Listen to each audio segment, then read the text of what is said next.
Hello and welcome, times now नव भारत देख रहे हैं आप। आपके साथ मैं हूं श्वेता भट्टाचार्य और आपके साथ मैं हूं दीपिका यादव। रोज की तरह हम लेकर हाजिर हैं फिट इंडिया का सुपर हिट बुलेटिन, जिसमें खबरें एकदम अलग अंदाज में हम आपको बताते हैं। वही खबरें होती हैं जो आपको जानना बेहद ही जरूरी है। और आज तो मंडे है, तो हम आपसे यही कहेंगे कि जल्दी से अपने बिस्तर से उठिए, हमारे साथ थोड़ी सी एक्सरसाइज भी कर लीजिए। बिल्कुल, अपने दिन की शुरुआत करें उससे पहले आप हर खबर जान लीजिए। कल क्या कुछ हुआ, आज क्या क्या होने वाला है। आज की दिन भर की सबसे बड़ी खबरें रफ्तार के साथ इंफॉर्मेशन से भरपूर ये 1 घंटे का फिट इंडिया का सुपर हिट बुलेटिन शुरू हो चुका है।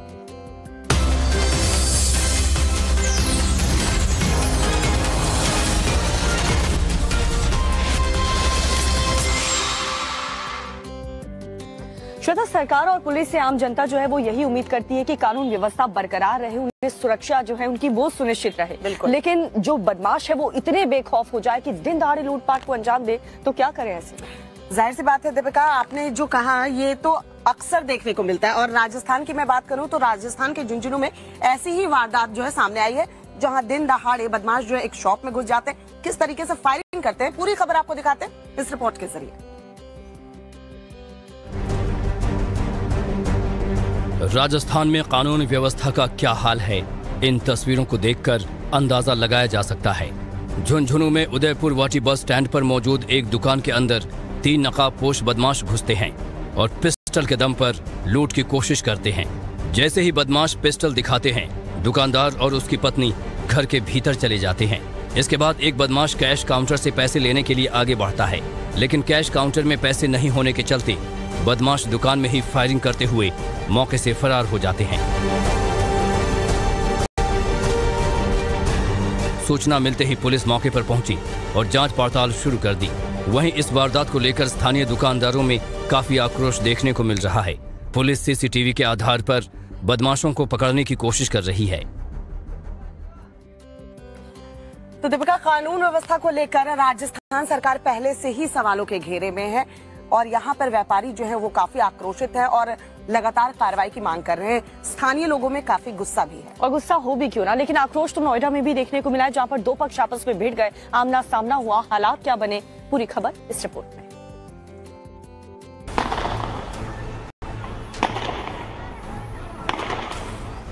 नोएडा में रविवार को उस वक्त सनसनी फैल गई जब एक ही परिवार के 2 पक्ष आमने सामने आ गए। दोनों तरफ से कई राउंड फायरिंग की गई। इतना ही नहीं, दोनों ओर से जमकर लाठी डंडे भी चले। नोएडा के सेक्टर 142 थाना क्षेत्र के शाहदरा गांव का ये मामला है। जमीन से जुड़े इस विवाद में पुलिस ने 4 लोगों को गिरफ्तार किया है। बाकी लोगों की पुलिस तलाश कर रही है। हालात को देखते हुए गांव में फोर्स तैनात की गई है। पुलिस अधिकारियों के मुताबिक जिस जमीन को लेकर विवाद हुआ उस जमीन पर स्टे लगा है। बावजूद इसके एक पक्ष की तरफ से जबरन उस जमीन पर कब्जा करने की कोशिश की गई, जिसके चलते हालात तनावपूर्ण बन गए। पुलिस प्रशासन की तरफ से दोनों ही पक्षों के लाइसेंस निरस्त करने की प्रक्रिया भी शुरू कर दी गई है। इसमें एक जमीन पे स्टे था, जो स्टे वैकेंट होने के बाद एक पक्ष बिना पुलिस को सूचित किए ही उसमें प्रवेश कर गया, जिसमें दोनों पक्षों में मारपीट हो गई है। इसमें दोनों पक्षों से तहरीर प्राप्त हुई है। सुसंगत धाराओं में 307 में इसमें अभियोग पंजीकृत किया गया है। दोनों पक्षों से 4 लोग अरेस्ट हुए हैं। वहीं अखिलेश यादव ने ट्वीट कर योगी सरकार पर निशाना साधा है। उन्होंने ट्वीट में लिखा कि उत्तर प्रदेश में भाजपा ने कानून व्यवस्था का अंतिम संस्कार कर दिया है। तो नोएडा पुलिस का तो ये कहना है कि ये विवाद के पीछे जमीन विवाद है, इसी को लेकर के ये गोलीकांड हुआ है। लेकिन स्टे के बावजूद एक पक्ष लगातार जमीन पर कब्जा करने की कोशिश कर रहा था। हालांकि विपक्ष ने इस गोलीकांड को लेकर के योगी सरकार पर सवाल खड़े किए। विपक्ष का तो काम ही होता है दीपिका सवाल उठाना, और सवाल तो जो गांव और शहरों में खुले हुए बोरवेल रहते हैं ना, उनको भी लेकर उठाए जा रहे हैं। अक्सर ऐसी खबरें सामने आती हैं जिसमें बच्चा जो है वो खुले बोरवेल में गिर जाता है। मध्य प्रदेश के छतरपुर में ऐसी ही घटना सामने आई है, आपको दिखाते हैं रिपोर्ट। एमपी के छतरपुर में बोरवेल में गिरी 3 साल की बच्ची को सुरक्षित बाहर निकाल लिया गया है। बच्ची खेलते वक्त 30 फीट गहरे बोरवेल में गिर गई थी, जिसके बाद परिवार वालों का रो रो कर बुरा हाल था। सूचना मिलते ही अधिकारी और बचाव दल मौके पर पहुंचे और रेस्क्यू अभियान शुरू किया गया। गड्ढे के अंदर ऑक्सीजन भेजी गई।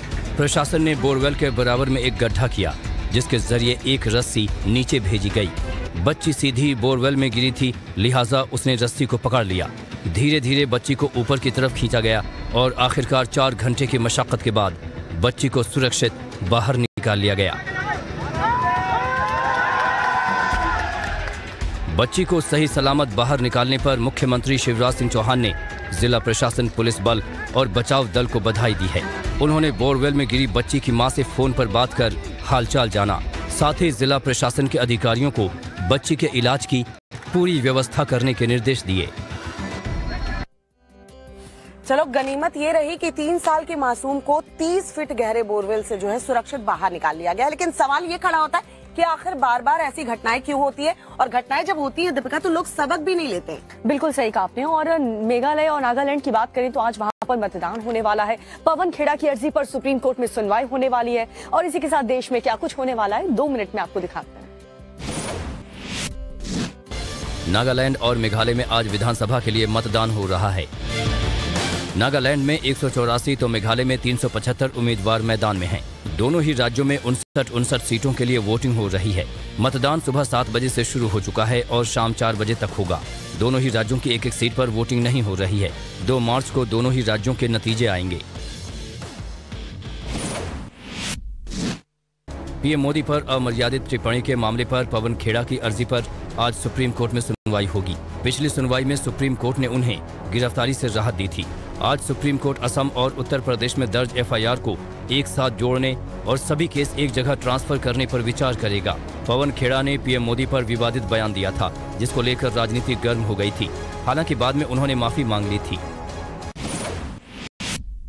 सोलापुर में हिंदू गर्जना जुलूस के दौरान पत्थरबाजी की घटना सामने आई है।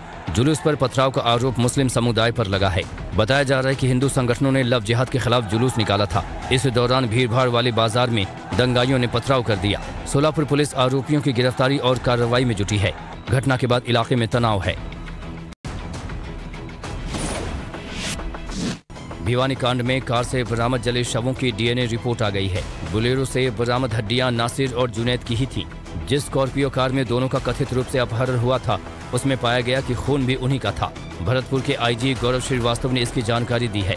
दूसरी तरफ हरियाणा के नूह में 3 दिन के लिए इंटरनेट सेवाएं बंद कर दी गई हैं। सांप्रदायिक तनाव को देखते हुए हरियाणा सरकार ने ये फैसला लिया है। देर रात मथुरा के पास यमुना एक्सप्रेसवे पर भीषण सड़क हादसा हो गया। दिल्ली से बिहार जा रही प्राइवेट बस डिवाइडर से टकराकर पलट गई। हादसे में 4 लोगों की मौत हो गई, जबकि 17 लोग घायल हैं। घायलों को जिला अस्पताल में भर्ती कराया गया है। घायलों में कई की हालत गंभीर है। बस में सवार यात्रियों का कहना है कि ड्राइवर नशे में था। पुलिस हादसे की जांच में जुटी है। और चलिए बढ़ते हैं आगे और बात करते हैं आज की सबसे बड़ी खबर की, क्योंकि देश और दिल्ली में हर तरफ आम आदमी पार्टी के जो कार्यकर्ता हैं, नेता हैं, लीडर्स हैं, वो आज सड़क पर उतरेंगे। वजह यही है कि मनीष सिसोदिया की गिरफ्तारी। जी हाँ, दरअसल शराब घोटाले को लेकर सीबीआई ने उन्हें समन किया था और कल मनीष सिसोदिया जो है सीबीआई दफ्तर पहुंचे थे, पूछताछ हो रही थी। लेकिन बताया ये जा रहा है कि वो सहयोग नहीं कर रहे थे, सवालों के जवाब ठीक से नहीं दे रहे थे। यही वजह रही कि सीबीआई ने उन्हें गिरफ्तार कर लिया। पूरी खबर आपको दिखाते हैं, देखिए जरा। दिल्ली के डिप्टी सीएम मनीष सिसोदिया को आज कोर्ट में पेश किया जाएगा। कोर्ट में पेशी के पहले सिसोदिया का मेडिकल चेकअप होगा, जिसके बाद उन्हें राउज एवेन्यू कोर्ट में पेश किया जाएगा। वहीं मनीष सिसोदिया की गिरफ्तारी के बाद सियासत गर्मा गई है। सिसोदिया की गिरफ्तारी के खिलाफ आम आदमी पार्टी आज सड़क पर उतरेगी। आम आदमी पार्टी ने देश भर में प्रदर्शन का ऐलान किया है। आप कार्यकर्ता दोपहर 12 बजे से दिल्ली में बीजेपी मुख्यालय पर प्रदर्शन करेंगे। इसको देखते हुए बीजेपी मुख्यालय की सुरक्षा बढ़ा दी गई है। दिल्ली में लॉ एंड ऑर्डर खराब ना हो, इसके लिए दिल्ली पुलिस को अलर्ट मोड में रहने के आदेश दिए गए हैं। आम आदमी पार्टी के विधायक सौरभ भारद्वाज ने केंद्र सरकार पर तानाशाही का आरोप लगाया है। आज मुझे लगता है कि वो इमरजेंसी का समय और वो डिक्टेटरशिप का समय जो है हिंदुस्तान के अंदर देखने को मिल रहा है, ये दुर्भाग्यपूर्ण है। सत्ता कभी किसी के साथ नहीं रहती। तो देखिए, 8 घंटे की पूछताछ के बाद जो सीबीआई है उसने मनीष सिसोदिया को हालांकि पूछताछ के बाद गिरफ्तार कर लिया, लेकिन इससे परे मनोज तिवारी कह रहे हैं कि अभी मास्टरमाइंड की गिरफ्तारी होनी बाकी है। दूसरी तरफ बौखलाए आम आदमी पार्टी के समर्थक लगातार हाय हाय मोदी की नारेबाजी भी कर रहे हैं। पूरी खबर आपको दिखाते हैं। शराब घोटाला मामले में सीबीआई ने 8 घंटे की लंबी पूछताछ के बाद दिल्ली के डिप्टी सीएम मनीष सिसोदिया को गिरफ्तार कर दिया। बताया जा रहा है कि मनीष सिसोदिया पूछताछ के दौरान सहयोग नहीं कर रहे थे। इस गिरफ्तारी को लेकर आप कार्यकर्ताओं में जबरदस्त गुस्सा देखने को मिला। कई जगहों पर आप कार्यकर्ताओं ने प्रदर्शन किया। हालांकि इस दौरान पीएम मोदी को लेकर आप कार्यकर्ताओं ने शब्दों की मर्यादा लांघ दी और आपत्तिजनक नारे लगाने लगे। मनीष सिसोदिया से हो रही सीबीआई पूछताछ से बौखलाए आप समर्थकों ने मोदी मर गया हाय हाय के नारे लगाए। हैरान करने वाली बात ये है कि आप कार्यकर्ताओं ने कहा कि नारों को लेकर कोई दुख या शर्म नहीं है। बीजेपी सांसद मनोज तिवारी ने निशाना साधते हुए कहा, मास्टरमाइंड तो अभी बाकी है। आज सबको बहुत राहत मिली होगी, मगर मास्टरमाइंड तक पहुंचना अभी भी बाकी है। तो सिसोदिया की गिरफ्तारी को लेकर किस तरीके से दिल्ली में कल सियासी पारा हाई रहा वो सबने देखा। और जाहिर सी बात है दीपिका कि मनीष सिसोदिया की गिरफ्तारी की आशंका आम आदमी पार्टी पहले से जता रही थी। उम्मीद यही थी और आखिरकार गिरफ्तारी हुई। आम आदमी पार्टी को एक मौका मिल गया प्रदर्शन करने का। और इस बीच दिल्ली के मुख्यमंत्री अरविंद केजरीवाल ने एक बार फिर से वो बात दोहराई है जहां पर वो कहते थे कि जो मनीष सिसोदिया हैं वो कट्टर ईमानदार और देशभक्त हैं। वही बयान अरविंद केजरीवाल ने एक बार फिर से दिया। और क्या कुछ हुआ इस पूरे मामले में आपको दिखाते हैं इस रिपोर्ट में। दिल्ली के डिप्टी सीएम मनीष सिसोदिया की गिरफ्तारी के बाद सियासी पारा गरमा गया है। गिरफ्तारी के बाद सीएम अरविंद केजरीवाल सिसोदिया के परिवार से मिलने पहुंचे। पंजाब से मुख्यमंत्री भगवंत मान भी डिप्टी सीएम के घर पहुंचे। उन्होंने सिसोदिया को कट्टर ईमानदार और देशभक्त करार दिया। भगवंत मान ने केंद्र सरकार पर झूठे केस लगाकर गिरफ्तारी का आरोप लगाया है। आप सांसद संजय सिंह ने कहा कि तानाशाही सरकार के आगे झुकने वाले नहीं है। हम किसी भी जेल और लाठी की कार्रवाई से, मुकदमों की कार्रवाई से डरने और रुकने वाले नहीं। मनीष सिसोदिया जी की गिरफ्तारी आपकी तानाशाही की पराकाष्ठा है मोदी जी। तो वहीं कांग्रेस नेता संदीप दीक्षित ने कहा कि सिसोदिया की गिरफ्तारी पहले ही हो जानी चाहिए थी। उन्होंने शराब घोटाले की तार मुख्यमंत्री सचिवालय तक होने की बात कही है। तो बहुत पहले हो जाना चाहिए था। और मेरे ख्याल से तो इसमें जो मुख्यमंत्री के अपने सचिवालय और उनके खुद के लिप्त होने की बातें आ रही हैं, उस पर भी अब आगे इंक्वायरी होनी चाहिए। इस पूरे मामले में सबसे दिलचस्प बात यही है कि कांग्रेस पार्टी भी अब बीजेपी के सुर से सुर मिलाती हुई नजर आ रही है। कांग्रेस पार्टी ये कह रही है कि इस पूरे घोटाले में सचिवालय तक इसके तार जुड़े हुए, यानी कि कांग्रेस पार्टी का सीधे तौर पर निशाना अरविंद केजरीवाल पर है। जाहिर सी बात है अब ये नई शराब नीति जो है वो आम आदमी पार्टी के गले के फांस बन चुकी है। चलिए आपको दिखाते हैं कि मनीष सिसोदिया की गिरफ्तारी आखिरकार क्यों हुई, क्या क्या आरोप उनके ऊपर लगे हैं इस रिपोर्ट में। शराब घोटाला मामले में सीबीआई ने दिल्ली के डिप्टी सीएम मनीष सिसोदिया को गिरफ्तार किया है। सिसोदिया की गिरफ्तारी को आम आदमी पार्टी ने लोकतंत्र के लिए काला दिन बताया है। आम आदमी पार्टी का कहना है कि मनीष सिसोदिया पूछताछ में सीबीआई का पूरा सहयोग कर रहे थे। ऐसे में सवाल उठता है कि मनीष सिसोदिया की गिरफ्तारी क्यों हुई? क्या सिसोदिया जांच में सहयोग नहीं कर रहे थे? क्या राजनीतिक कारणों से सिसोदिया की गिरफ्तारी हुई? गिरफ्तारी को लेकर बीजेपी और आप एक दूसरे पर हमलावर है। सीबीआई की प्रेस रिलीज के मुताबिक गिरफ्तारी के 3 प्रमुख कारण निकलकर सामने आए हैं। पहला कारण, मनीष सिसोदिया जांच में सहयोग नहीं कर रहे थे। दूसरा कारण, दिल्ली के उप मुख्यमंत्री सवालों के जवाब से बच रहे थे। और तीसरा प्रमुख कारण, सीबीआई का दावा है कि गिरफ्तारी के लिए उसके पास पुख्ता सबूत हैं।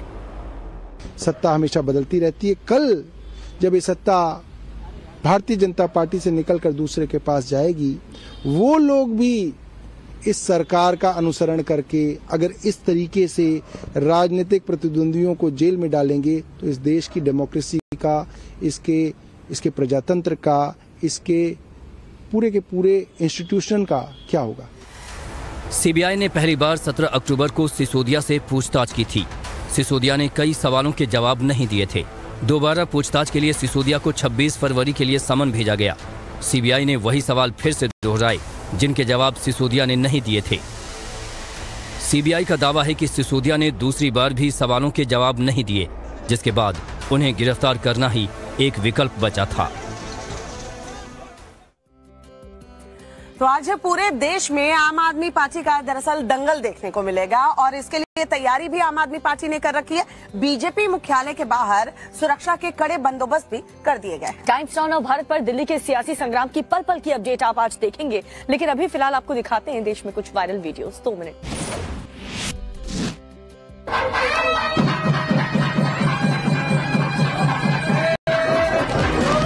सोशल मीडिया पर वायरल हो रहे इस वीडियो को देखकर हर कोई दंग रह गया। पहले दुल्हन ने दूल्हे को माला पहनाई और फिर दूल्हे के पैर छुए।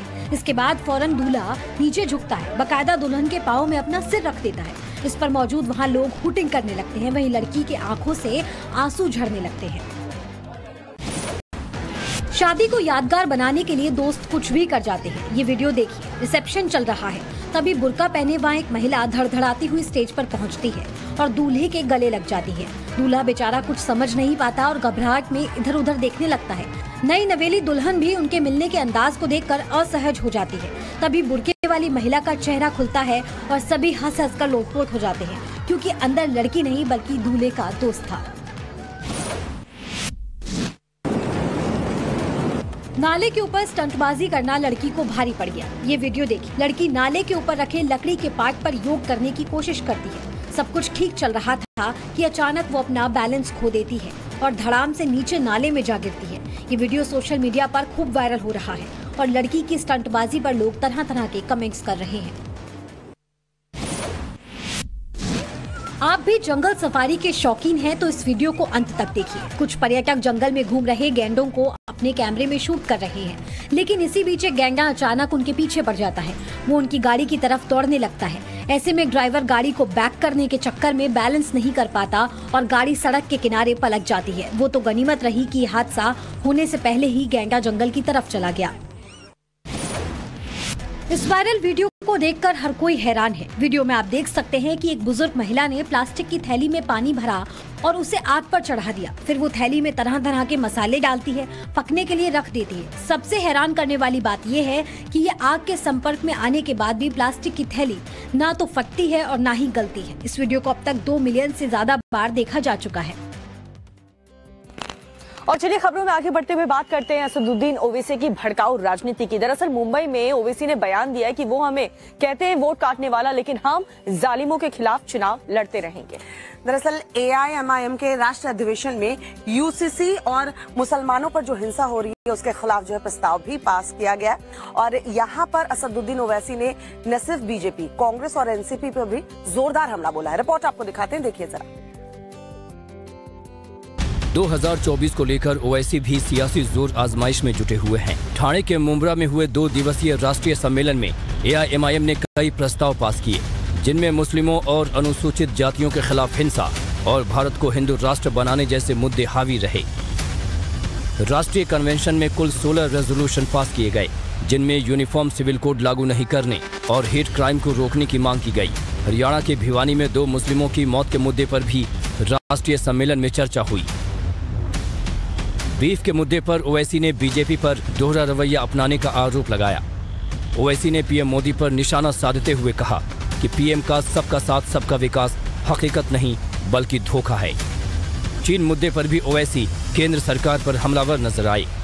ओवैसी ने इस मौके पर कांग्रेस, शिवसेना, NCP को भी आड़े हाथों लिया। दरअसल असदुद्दीन ओवैसी जो है 2024 की बड़ी तैयारी करने में जुटे हुए हैं। अब सीटें कितनी मिलती हैं दीपिका, ये तो देखने वाली बात होगी, लेकिन हाँ वो दूसरी पार्टियों को डेंट जरूर पहुंचाएंगे। बिल्कुल डेंट पहुंचाने की कोशिश करेंगे, और क्योंकि हर बार यही कोशिश असदुद्दीन ओवैसी की रहती है। लेकिन बात करें पंजाब की, तो वहां पर भी जो गैंगस्टर हैं वो अपना दम दिखाते हुए नजर आ रहे हैं, क्योंकि जेल के अंदर भी पंजाब पुलिस गैंग वॉर को रोक नहीं पा रही है। पूरी खबर इस रिपोर्ट में देखिए। पंजाब के तरन तारण जेल में रविवार को सिंगर सिद्धू मूसेवाला की हत्या के आरोपियों के बीच हुई खूनी झड़प में 2 गैंगस्टर की मौत हो गई। मारे गए गैंगस्टर में मनदीप तूफान और मनमोहन सिंह शामिल हैं। मनदीप सिंह की मौत मौके पर ही हो गई, जबकि मनमोहन सिंह मोहना ने तरन तारण स्थित सिविल अस्पताल में इलाज के दौरान दम तोड़ दिया। घायलों में एक केशव की हालत फिलहाल गंभीर बनी हुई है। जेल में हुई गैंगवार की जिम्मेदारी गोल्डी बराड़ ने ली है। गोल्डी बराड़ ने अपने पोस्ट में लिखा है कि जो भी जेल में हुआ है उसकी जिम्मेदारी लॉरेंस ग्रुप लेता है। हमारे भाई अंकित सिरसा, कशिश, मामा केटा ने इनको मारा है। इन्होंने जग्गू के कहने पर हमारे भाई मनप्रीत भाऊ को 2 दिन पहले बैरक में मारा था। जग्गू ने हमारे साथ दोगलापन किया है।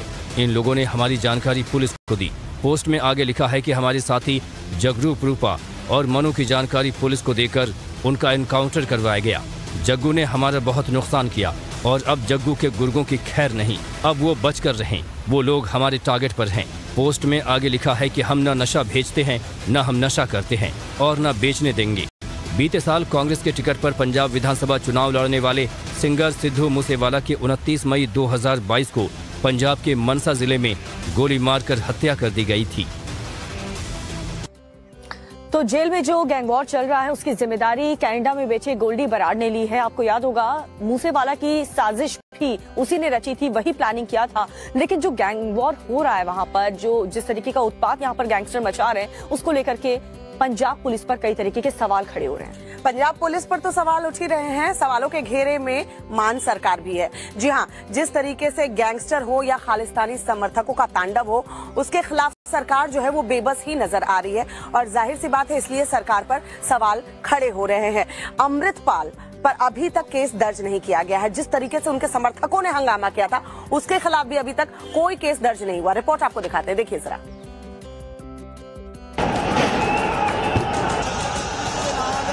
अजनाला में खालिस्तान समर्थक अमृतपाल और उसके साथियों के हमले को लेकर केंद्र सरकार एक्शन में है। केंद्रीय गृह मंत्रालय ने पंजाब पुलिस और आईबी से डिटेल रिपोर्ट तलब की है। केंद्र के निर्देश के बाद पंजाब पुलिस ने अमृतपाल के हथियारबंद साथियों के लाइसेंस की जांच का भी फैसला किया है। अमृतपाल ने अपने साथी लवप्रीत सिंह तूफान की रिहाई के लिए थाने पर हमला बोल दिया था, जिसमें एसपी समेत कई पुलिसकर्मी घायल हुए थे। पूरी घटना को लेकर पंजाब सरकार और पुलिस सवालों के घेरे में है। अभी तक आरोपियों के खिलाफ केस भी दर्ज नहीं किया गया। इसकी आड़ में आप कहीं पे आ गए और पुलिस ने आपको कुछ नहीं कहा तो इसको आप बोलने लगे हम जीत गए, हमने ये कर लिया। तो पंजाब में फिर कहता हूँ अमन शांतिपूर्वक है और इसकी चारों तरफ से इस बात की निंदा हो रही है। अमृतपाल खुलेआम सरकार और पंजाब डीजीपी को अंजाम भुगतने की धमकी दे रहा है, लेकिन पुलिस अभी भी वीडियो फुटेज ही खंगाल रही है। पूर्व सीएम कैप्टन अमरिंदर सिंह ने मान सरकार पर बड़ा हमला बोला है। Total failure of law and order. देखिए, लॉ एंड ऑर्डर है पंजाब गवर्नमेंट का स्टेट सब्जेक्ट। अगर ये स्टेट सब्जेक्ट अगर मुख्यमंत्री से नहीं चलता तो गवर्नमेंट ऑफ इंडिया को खोलो, आप संभालो, हम नहीं कर सकते। अजनाला की घटना के बाद अमृतपाल ने खालसा विहिर यात्रा शुरू कर दी है।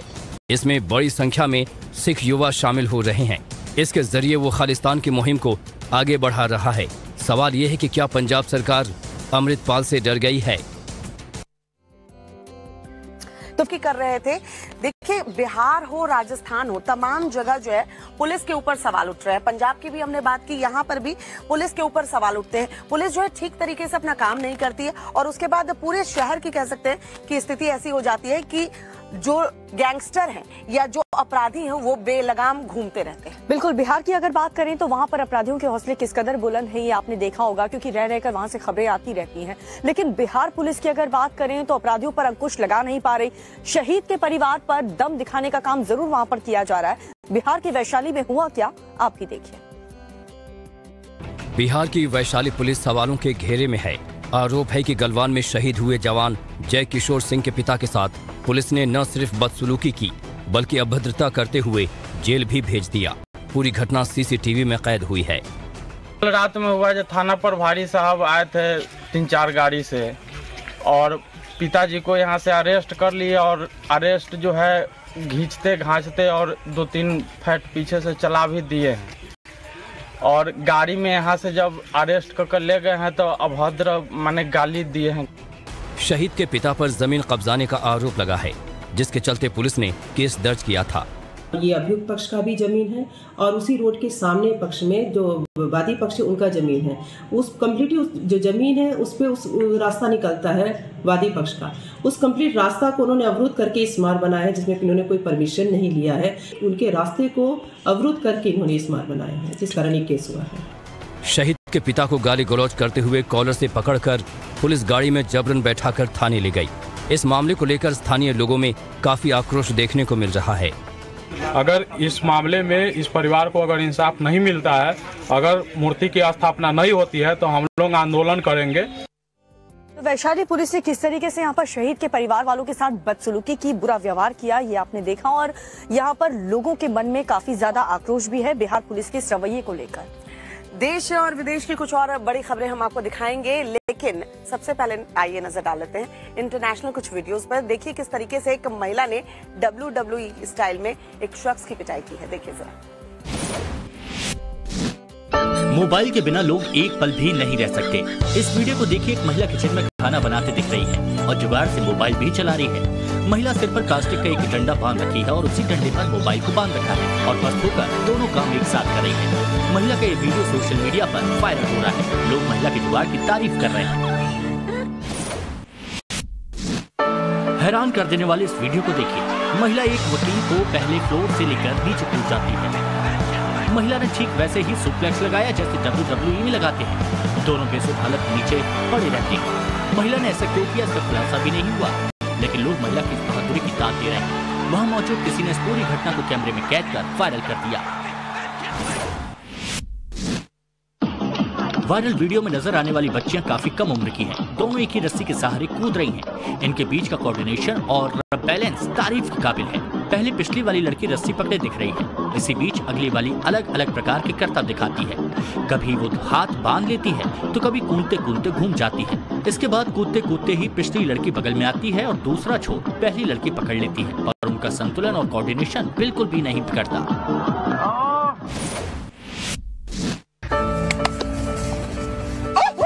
सोशल मीडिया पर लड़की का ये वीडियो खूब वायरल हो रहा है। वीडियो को आप देख सकते हैं। एक लड़की जुगाड़ से नाला पार करने की कोशिश करती है, तभी उसका पैर स्लिप होता है और वो धड़ाम से नाले में गिर जाती है। वहाँ मौजूद लोग ठाके मारकर हंसने लगते हैं। लड़की फौरन उठकर बाहर निकलती है। लड़की के इस वायरल वीडियो पर लोग मजेदार कमेंट्स कर रहे हैं। इस वीडियो को देखिए। भालू हिरण का शिकार करने की पूरी कोशिश करता है। वो हिरण पर झपट्टा मारकर जकड़ भी लेता है, लेकिन जंगल में सैलानियों की गाड़ी देख भालू हिरण को छोड़कर भाग खड़ा होता है। हिरण जब जंगल की ओर भागता है तो भालू फिर उस पर अटैक करता है। हिरण फिर भागने में कामयाब हो जाता है। भालू हिरण का पीछा करता है, लेकिन इस बार वो भालू के हमले से बच नहीं पाता। ये वीडियो सोशल मीडिया पर काफी वायरल हो रहा है। और चलिए खबरों में अब आगे बढ़ते हैं, बात करते हैं प्रधानमंत्री नरेंद्र मोदी के कर्नाटक दौरे की, क्योंकि कर्नाटक में भी जल्द चुनाव जो है वो होने वाले हैं। लिहाजा बीजेपी ने अभी से जो है अपनी कमर कस ली है। प्रधानमंत्री नरेंद्र मोदी आज कर्नाटक के दौरे पर रहेंगे और वहां की जनता को कई सौगात भी देने वाले हैं। बिल्कुल, वो आंकड़े भी हम आपको बताएंगे, क्योंकि शिवमोगा में प्रधानमंत्री 3600 करोड़ और बेलगावी में 2700 करोड़ रुपए की विकास परियोजनाओं का शिलान्यास करने वाले हैं। यानी कि कर्नाटक की जनता के लिए आज बहुत बड़ी सौगात लेकर प्रधानमंत्री पहुंच रहे हैं। आप भी देखिए इस रिपोर्ट में। प्रधानमंत्री मोदी आज चुनावी राज्य कर्नाटक के दौरे पर रहेंगे। इस दौरान पीएम शिवमोगा और बेलगावी जिलों में करोड़ों रुपए की विकास परियोजनाओं का उद्घाटन और शिलान्यास करेंगे। शिवमोगा को पीएम 3600 करोड़ और बेलगावी को 2700 करोड़ रुपए की विकास परियोजनाओं की सौगात देंगे। पीएम मोदी शिवमोगा एयरपोर्ट का उद्घाटन करेंगे और 2 रेल परियोजनाओं की नींव रखेंगे। साथ ही पीएम किसान निधि के तहत 16,000 करोड़ की 13वीं किस्त भी जारी करेंगे। बेलगावी में पीएम फिर से विकसित किए बेलगावी रेलवे स्टेशन के भवन का उद्घाटन करेंगे। पीएम मोदी 950 करोड़ की बहुग्रामीण योजनाओं और 895 करोड़ रुपए की 44 स्मार्ट सिटी परियोजनाओं का भी उद्घाटन करेंगे। कर्नाटक विधानसभा चुनाव को देखते हुए पीएम का ये कर्नाटक दौरा बेहद अहम माना जा रहा है। पिछले 2 महीने से गृह मंत्री अमित शाह, बीजेपी अध्यक्ष जेपी नड्डा भी कई बार कर्नाटक का दौरा कर चुके हैं। जल्द ही कर्नाटक में चुनाव की तारीखों का ऐलान होगा। तो कर्नाटक चुनाव को लेकर के बीजेपी कितनी तैयारी में है, पूरी ताकत यहां पर झोंकने की कोशिश की है। इस खबर को देख करके आप समझ सकते हैं, क्योंकि करोड़ों की सौगात आज प्रधानमंत्री वहां पर देने वाले हैं। लेकिन बात करें मुंबई की, तो वहां पर आयोजित मार्च की हिंदू संगठन ने नवी मुंबई में लव जिहाद के खिलाफ जम करके प्रदर्शन किया है और साथ ही कड़े कानून बनाने की मांग भी यहाँ पर हिंदू संगठन कर रहे हैं। देखिए पूरी खबर इस रिपोर्ट में। नवी मुंबई में रविवार को सकल हिंदू समाज ने लव जिहाद के खिलाफ मार्च निकाला और लव जिहाद लैंड जिहाद के खिलाफ राज्य से कड़ा कानून बनाने की मांग की। मार्च में बड़ी संख्या में महिलाएं भी तख्तियां लेकर शामिल हुईं। इस दौरान लोगों ने जमकर नारेबाजी की। प्रदर्शनकारियों ने आरोप लगाया कि जिहादी विचारधारा वाले लोग साजिश के तहत हिंदू लड़कियों को फंसाते हैं और फिर उनकी हत्या कर देते हैं। सरकारी जमीनों पर भी कब्जा किया जा रहा है। हिंदू धर्म की और दूसरे धर्मों की लड़कियों को बहला फुसलाया जा रहा है ताकि हमारी जनसंख्या कम की जा सके। सारे हाईवेज के किनारे, सड़क किनारे आपके सरकारी प्लॉट्स पे आप देखिए मजार बनाए जा रहे हैं। हिंदू संगठनों का कहना है कि लव जिहाद और लैंड जिहाद को कड़े कानून से ही रोका जा सकता है। लव जिहाद के खिलाफ कई शहरों में पहले विरोध प्रदर्शन किया जा चुका है। यूपी और एमपी की तर्ज पर दूसरे राज्यों में भी कड़े कानून की मांग हो रही है। और चलिए खबरों में आगे बढ़ेंगे और बात करेंगे फिट इंडिया के सुपरहिट बुलेटिन में दुनिया में क्या कुछ चल रहा है। 2 मिनट में आपको दिखाते हैं।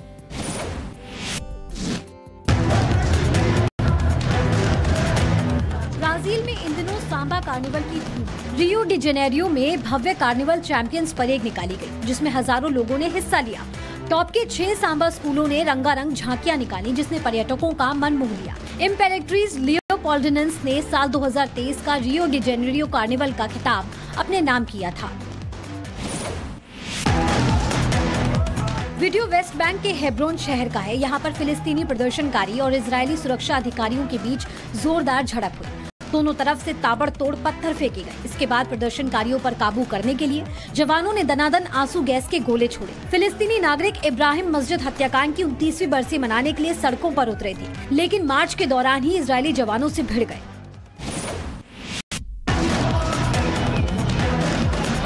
प्रदर्शन की तस्वीरें इजराइल के तेल अवीव से सामने आई हैं। यहाँ पर बीते कई दिनों से राष्ट्रपति बेंजामिन नेतन्याहू के खिलाफ जोरदार प्रदर्शन हो रहा है। दरअसल नेतन्याहू सरकार ने एक ऐसा कानून पास किया है जिसमें सरकार को सुप्रीम कोर्ट के फैसलों को पलटने का अधिकार है। इस पर लोगों का गुस्सा बरपा हुआ है और सरकार को मिली इस नई ताकत का ही ये सभी लोग विरोध कर रहे हैं।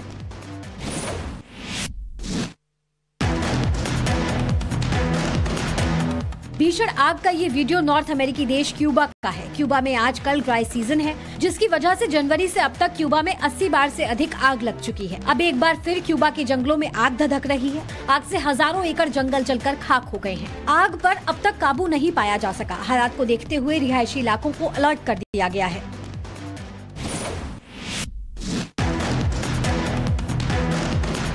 रूस यूक्रेन युद्ध को 1 साल पूरा हो गया है और ये जंग कब खत्म होगी इसके कोई आसार नहीं। इस बीच रूस, चीन और दक्षिण अफ्रीका ने मिलकर संयुक्त नौसेना अभ्यास किया है, जो कई दिनों से जारी है। इस नेवी ड्रिल में रूस के विध्वंसक सबमरीन भी शामिल है। तीनों देशों की नेवल प्रैक्टिस पर यूक्रेन, अमेरिका और पश्चिमी देशों ने आपत्ति जताई है।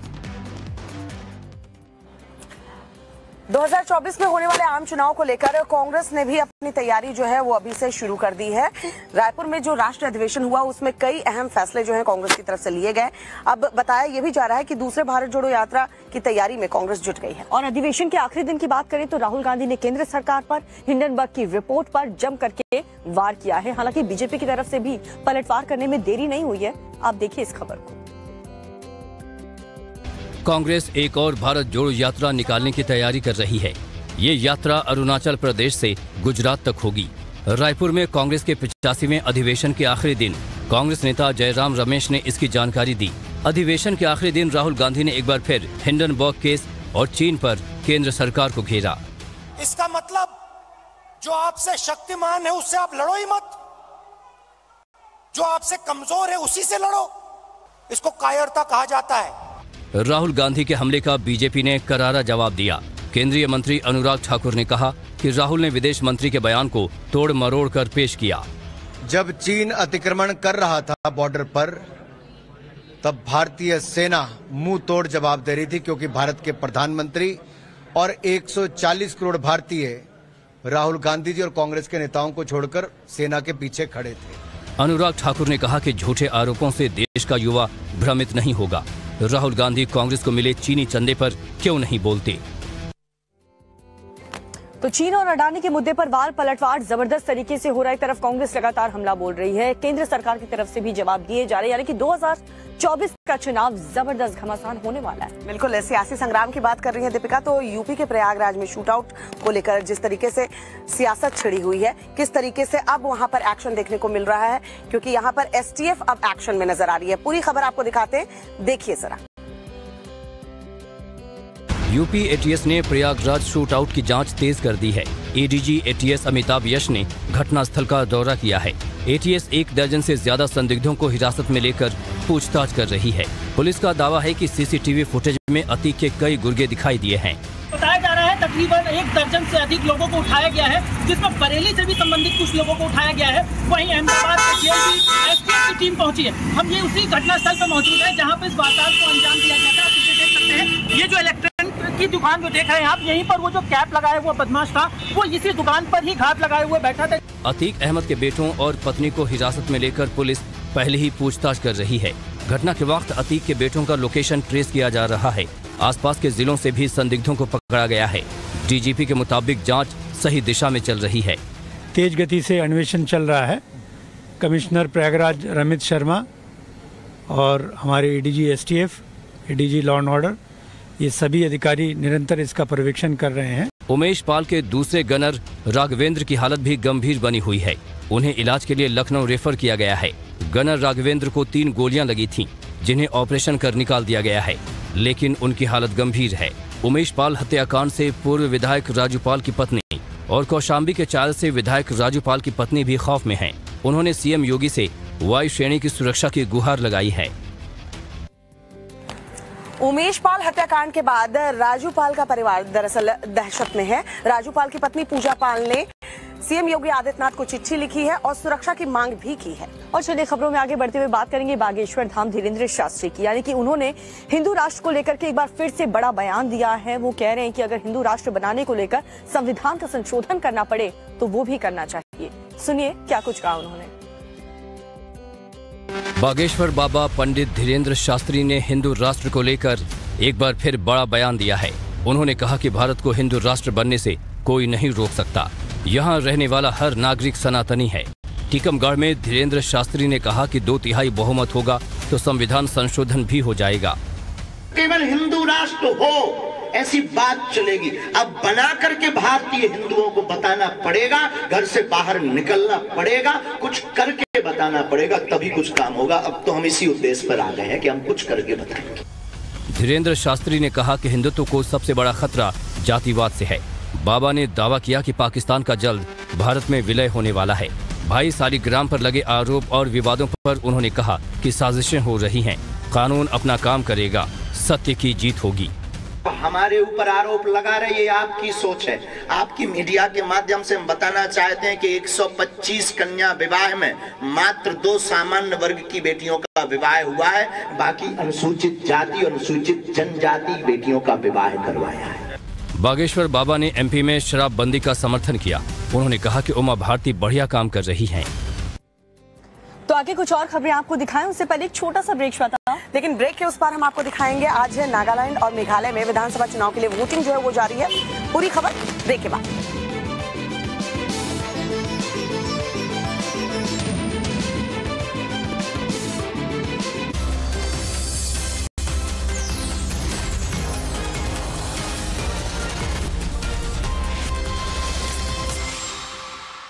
ज़ूपी पर खेलो 10 मिनट के गेम्स जैसे ट्रम्प कार्ड,